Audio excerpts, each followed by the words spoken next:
our Father, Messiah, the Holy Spirit with us. Let's go finish up 2 Kings.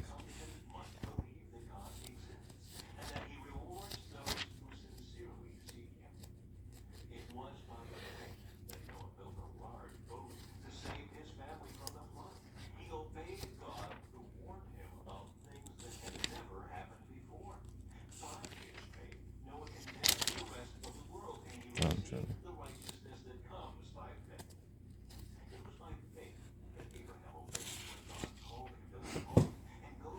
In those days, Hezekiah fell dangerously ill. The prophet Isaiah, son of Amoz, came and said to him, "Thus said our Father in heaven, set your affairs in order, for you are going to die. You will not get well." Thereupon Hezekiah turned his face to the wall and prayed to our Father in heaven. He said, "Please, O our Father in heaven, remember how I walked before you sincerely and wholeheartedly, and have done what is pleasing to you." And Hezekiah wept profusely. Before Isaiah had gone out of the middle court, the word of our Father in heaven came to him. "Go back and say to Hezekiah, the ruler of my people, thus said our Father in heaven, the Elohim of your father, David, I have heard prayer that everything is okay, my wife. Amen. I have heard your prayer. I have seen your tears. I'm going to heal you. On the 3rd day you shall go up to the house of our Father in heaven, and I will add 15 years to your life. I will also rescue you in this city from the hands of the king of Assyria. I will protect this city for my sake, and for the sake of my servant David." Then Isaiah said, "Get a cake of figs." And they got one, and they applied it to the rash, and they recovered. Hezekiah asked Isaiah, "What is the sign that our Father in heaven will heal me, and that I shall go to the house of our Father in heaven on the 3rd day?" Isaiah replied, "This is the sign for you from our Father in heaven, that our Father in heaven will do the thing that he has promised. Shall the shadow advance 10 steps or recede 10 steps?" Hezekiah said, "It is easy for the shadow to lengthen 10 steps, but not for the shadow to recede 10 steps." So the prophet Isaiah called to our Father in heaven, and he made the shadow which he descended on the dial of Ahaz recede 10 steps. At that time, King Berodach, Baladan, son of Baladan of Babylon, sent envoys with a letter and a gift to Hezekiah, for he had heard about Hezekiah's illness. Hezekiah heard about them, and he showed them all his treasure house, the silver, the gold, the spices, and the fragrant oil, and his armor, and everything that was to be found in his storehouses. And there was nothing in his palace or in all his realm that Hezekiah did not show them. Then the prophet Isaiah came up to Hezekiah. What he demanded of him did those men say to you? Where have they come to you from? They have come, Hezekiah replied, from a far country, from Babylon. Next he asked, what have they seen in your place? And Hezekiah replied, they have seen everything that is in my place. There is nothing in my storehouses that I did not show them. And Isaiah said to Hezekiah, hear the word of our Father in heaven. A time is coming when everything in your place, which your ancestors have stored up to this day, will be carried off to Babylon. Nothing will remain behind, said our Father in heaven. And some of your sons, your own issue, whom you will have fathered, will be taken to serve as eunuchs in the palace of the king of Babylon. Hezekiah declared to Isaiah, the word of our Father in heaven that you have spoken is good, for he thought it means that safety is assured from my time. The other events of Hezekiah's reign and all his exploits, and how he made the pool and the conduit and brought the water into the city, are recorded in the annals of the kings of Judah. Hezekiah slept with his fathers, and his son Manasseh succeeded him as king. Manasseh was 12 years old when he became king, and he reigned 55 years in Jerusalem.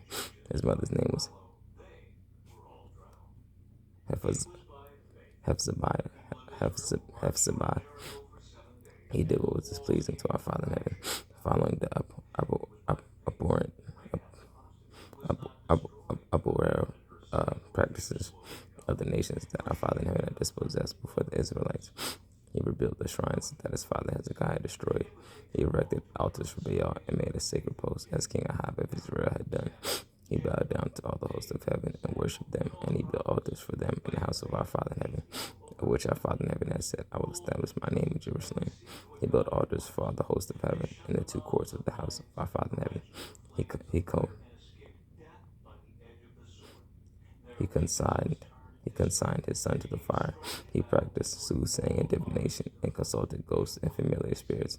He did much that was displeasing to our Father in heaven, to vex him. The sculptured image of Asherah that he made, he placed in the house concerning which our Father in heaven has said to deal with, and to his son Solomon in this house, and in Jerusalem, which I chose.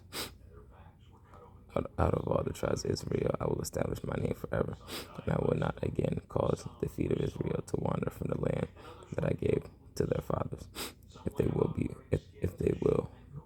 will but faithfully observe all that I have commanded them, all the teachings with which my servant Moshe charged them. But they did not obey, and Manasseh led them astray to do greater evil than the nations that our father in heaven had destroyed before the Israelites. Therefore, our father never spoke through his servants, the prophets, because King Manasseh of Judah has done these abhorrent things. He has outdone in wickedness all that the Amorites did before his time, and because he led Judah to sin with his fetishes. Assuredly, thus said our Father in heaven, the Elohim of Israel, I am going to bring such a disaster on Jerusalem and Judah that both ears of everyone who hears about it will tingle. I will apply to Jerusalem the measuring line of Samaria and the weights of the house of Ahab. I will wipe Jerusalem clean as one wipes a dish and turns it upside down. And I will cast out the remnant of my own people and deliver them into the hands of their enemies. They shall be plundered and prey to all their enemies, because they have done what is displeasing to me and have been vexing me from the day that their fathers came out of Mitzrayim to this day. Moreover, Manasseh put so many innocent persons to death that he filled Jerusalem with blood from end to end. Besides the sin he committed in causing Jehudah to do what was displeasing to our Father in heaven, the other events of Manasseh's reign and all his actions and the sins he committed are recorded in the annals of the kings of Judah. Manasseh slept with his fathers and was buried in the garden of his palace. In the garden of Uzzah, and his son Amon succeeded him as king. Amon was 22 years old when he became king, and he reigned 2 years in Jerusalem. His mother's name was Meshulemeth, daughter of Haraz of Jotbah. He did what was displeasing to our Father in heaven, as his father Manasseh had done. He walked in all the ways of his father, worshipping the fetishes which his father had worshipped, and bowing down to them. He forsook our Father in heaven, the Elohim of his fathers, and did not follow the way of our Father in heaven. Amon's courtiers conspired against him, and they killed the king in his palace. But the people of the land put to death all who had conspired against King Amon, and the people of the land made his son Josiah king in his stead. The other events of Amon's reign and his actions are recorded in the annals of the kings of Jehudah. He was buried in his tomb in the garden of Uzzah, and his son Josiah succeeded him as king. Josiah was 8 years old when he became king, and he reigned 31 years in Jerusalem. His mother's name was Jedediah, daughter of Adiah of Bozkath. He did what was pleasing to our Father. He did what was pleasing to our Father in heaven, and he followed all the ways of his ancestor David. He did not deviate to the right or to the left. Amen. In the 18th year of King Josiah, the king sent the scribe Shaphan, son of Azaiah, son of Meshullam, to the house of our Father in heaven, saying, Go to the high priest Hilkiah and let him weigh the silver that has been deposited in the house of our Father in heaven, which the guards of the threshold have collected from the people, and let it be delivered to the overseers of the work who are in charge of the house of our Father in heaven, that they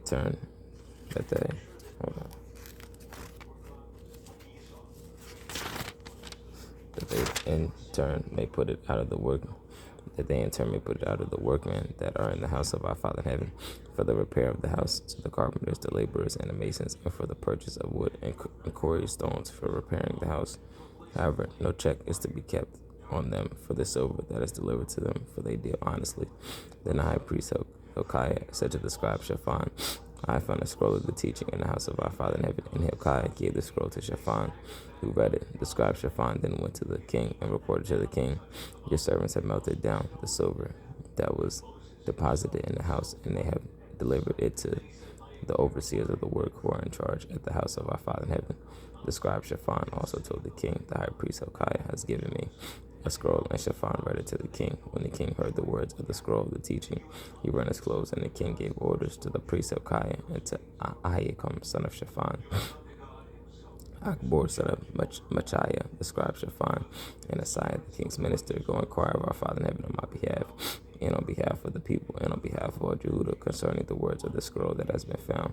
For great indeed must be the wrath of our Father in heaven that has been kindled against us, because our fathers did not obey the words of the scroll to do all that has been prescribed for us. So the priest Hilkiah and Ahikam, Akbor, Shaphan, and Asaiah went to the prophetess Huldah, the wife of Shalom, son of Tikvah, son of Harhaz, the keeper of the wardrobe, who was living in Jerusalem in the Mishnah. And they spoke to her. She responded, "Thus said our father Nevi, the Elohim Israel, say to the man who sent you to me, thus said our father Nevi, I am going to bring disaster upon this place and its inhabitants in accordance with all the words of the scroll, which the king of Judah has read, because they have forsaken me and have made offerings to other mighty ones and vexed me with all their deeds. My wrath is kindled against this place, and it shall not be quenched. But say this to the king who sent you to inquire of our Father in heaven. Thus said our Father in heaven, the Elohim Israel, as for the words which you have heard, because your heart was softened and you humbled yourself before our Father in heaven, and you heard what I decreed against this place and its inhabitants, that it will become a desolation and a curse. And because you rent your clothes and wept before me, I, for my part, have listened, declares our Father in heaven. Surely I will gather you to your fathers, and you will be laid in your tomb in peace. Your eyes shall not see all the disaster which I will bring upon this place. So they brought back the reply to the king. At the king's summons, all the elders of Jehudah and Jerusalem assembled before him. The king went up to the house of our Father in heaven, together with all the men of Jehudah and all the inhabitants of Jerusalem, and the priests and prophets, all the people, young and old. And he read to them the entire text of the covenant scroll, which had been found in the house of our Father in heaven. The king stood by the pillar and solemnized the covenant before our Father in heaven, that they would follow our Father in heaven and observe his commandments, his injunctions, and his laws with all their heart and soul, that they would fulfill all the terms of this covenant as inscribed upon the scroll. And all the people entered into the covenant. Then the king ordered the high priest Hilkiah, the priest of the second rank, and the guards of the threshold to bring out of the temple of our Father in heaven all the objects made from Baal and Asherah and all the hosts of heaven. He burned them outside Jerusalem in the fields of Kidron, and he removed the ashes of Bethel. He suppressed the idolatrous priests, whom the kings of Jehudah had appointed to make offerings at the shrines in the towns of Jehudah and in the environs of Jerusalem, and those who made offerings to Baal, to the sun and moon and constellations, all the host of heaven. He brought out the image of Asherah from the house of our Father in heaven to the Kidron Valley outside Jerusalem.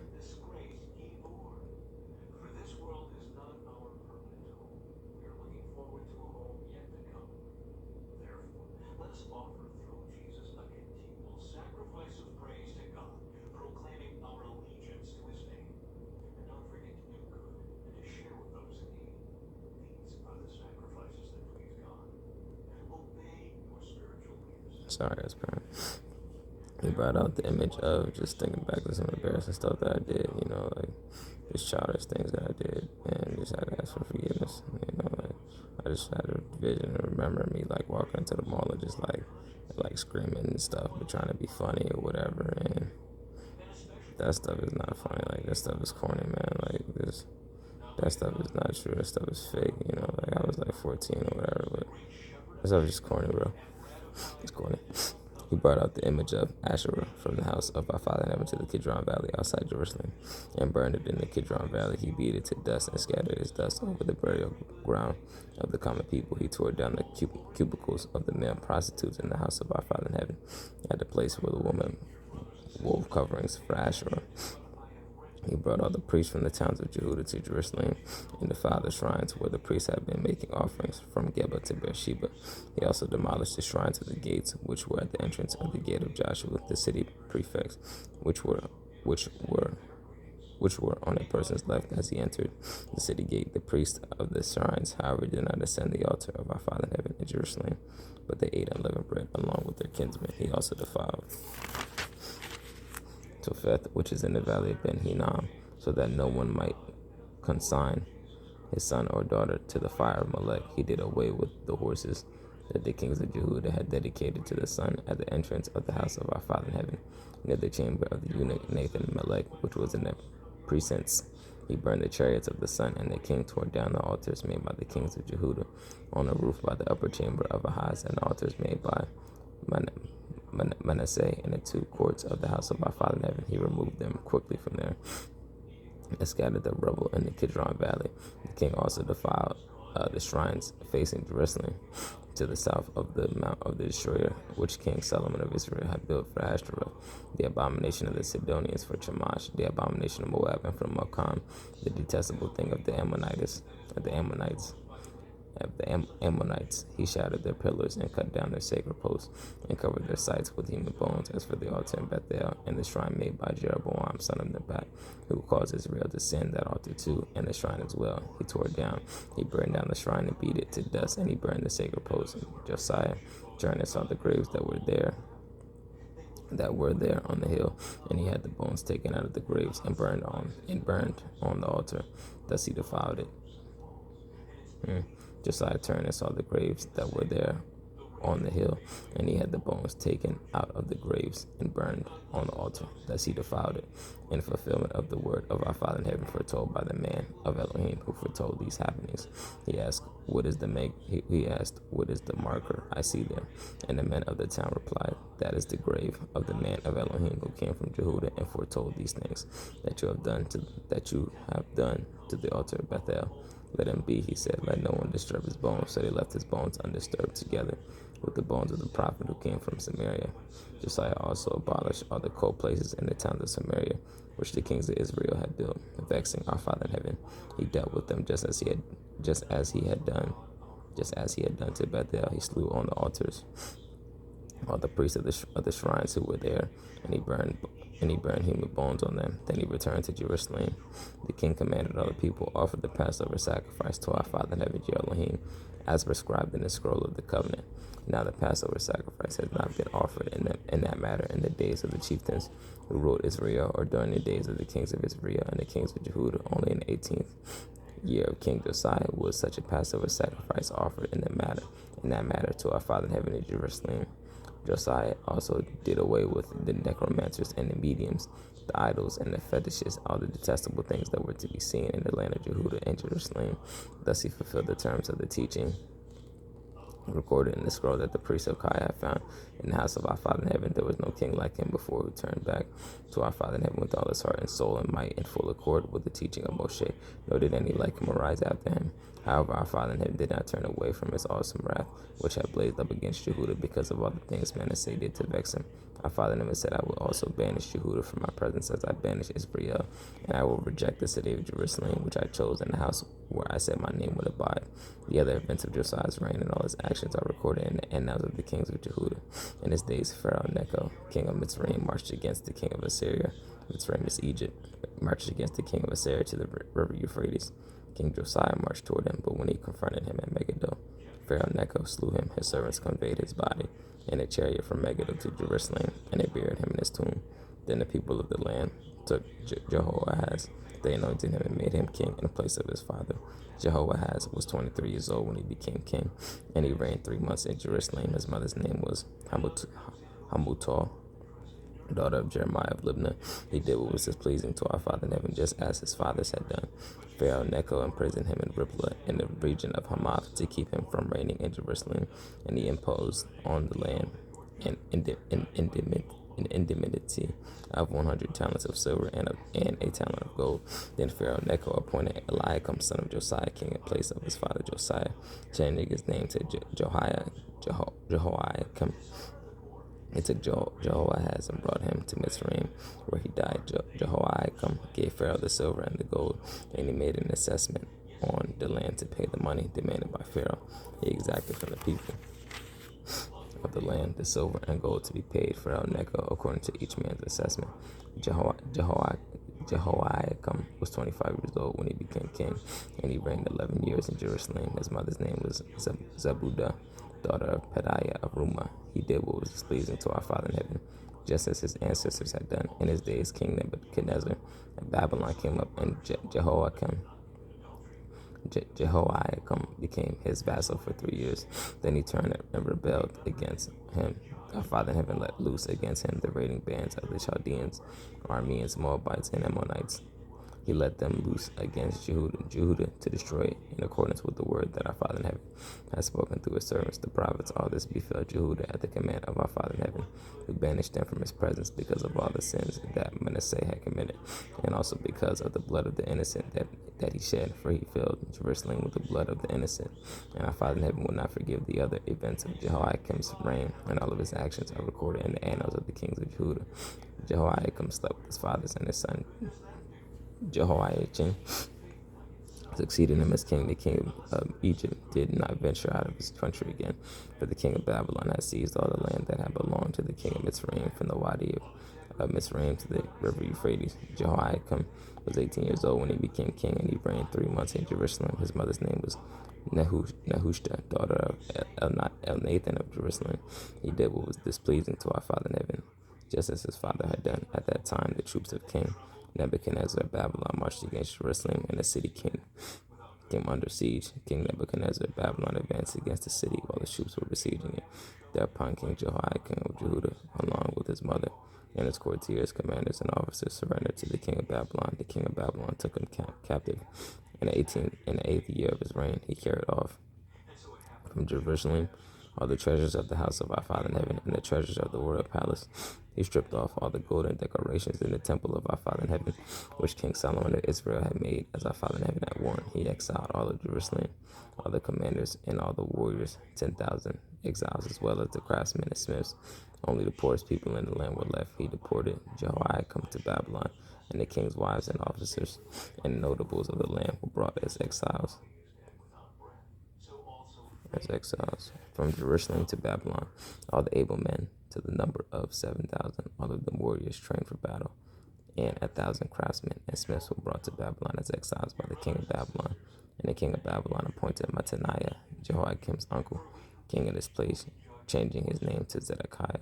Zedekiah was 21 years old when he became king, and he reigned 11 years in Jerusalem. His mother's name was Hamutal, daughter of Jeremiah of Libnah. He did what was displeasing to our Father in heaven, just as Jehoiakim had done. Indeed, Jerusalem and Judah were a cause of anger for our Father in heaven, so that he cast him out of his presence. Zedekiah repelled against the king of Babylon, and in the 9th year of his reign, on the 10th day of the 10th month, Nebuchadnezzar moved against Jerusalem with his own army. He besieged it, and they built towers against it all around. The city continued in a state of siege until the 11th year of King Zedekiah. By the 9th day of the 4th month, the famine had become acute in the city. There was no food left for the common people. Then the wall of the city was breached. All the soldiers left the city by night through the gate between the double walls, which is near the king's garden. The Chaldeans were all around the city, and the king set out for the Arabah. But the Chaldean troops pursued the king, and they overtook him in the steps of Jericho, as his entire force left him and scattered. They captured the king and brought him before the king of Babylon at Riblah, and they put him on trial. They slaughtered Zedekiah's sons before his eyes, and Zedekiah's eyes were put out. He was chained in bronze fetters, and he was brought to Babylon on the 7th day of the 5th month. That was the 19th year of King Nebuchadnezzar of Babylon. Nebuzaradan, the chief of the guards and officer of the king of Babylon, came to Jerusalem. He burned the house of our Father in heaven, the king's palace, and all the houses of Jerusalem. He burned down the house of every notable person. The entire Chaldean force that was with the chief of the guard tore down the walls of Jerusalem on every side.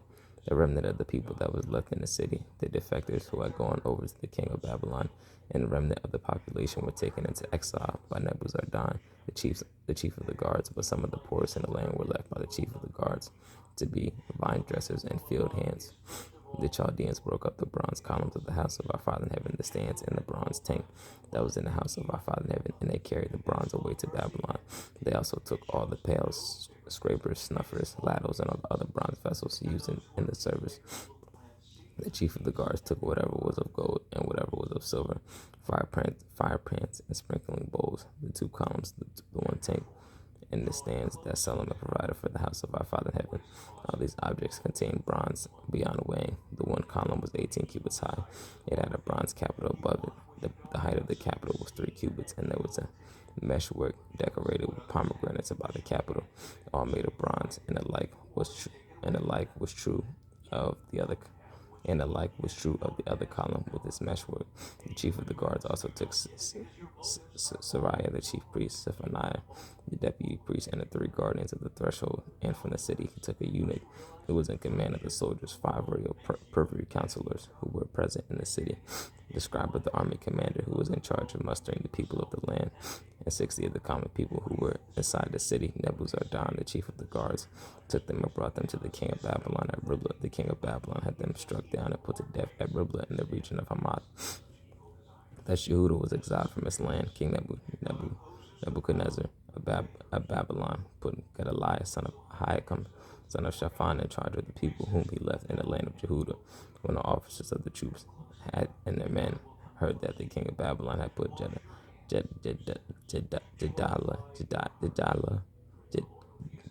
Gedilah in charge, they came to Gedilah at Mizpah with Ishmael, son of Nathaniah, Jehohanan,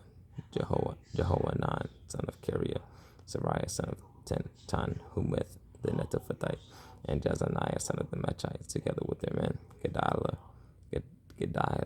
Gedilah reassured them and their men, saying, "Do not be afraid of the servants of the Chaldeans. Stay in the land and serve the king of Babylon, and it will go well with you." And the 7th month, Ishmael, son of Nathaniah, son of Elijah, who was of royal descent, came with 10 men, and they struck down Gedilah, and he died. They also killed the Judeans and the Chaldeans who were present with him at Mizpah, and all the people young and old. And the officers of the troops set out and went to Egypt because they were afraid of the Chaldeans. In the 37th year of the exiled king Jehoiachin of Jehudah, on the 27th day of the 12th month, King Evil-Merodach of Babylon, in the year he became king, took note of King Jehoiachin of Jehudah and released him from prison. He spoke kindly to him and gave him a throne above those of other kings who were with him in Babylon. His prison garments were removed, and Jehoiachin received regular rations by his favor for the rest of his life. A regular allotment of food was given him at the instance of the king, an allotment for each day, all the days of his life. May our Father, Son, and Spirit be with us. That's the end of Kings, and how we enter into Isaiah. Yeah, it's a blessing. May our Father, Son, and Spirit be with us. I pray you have a wonderful, beautiful, and blessed day. Amen.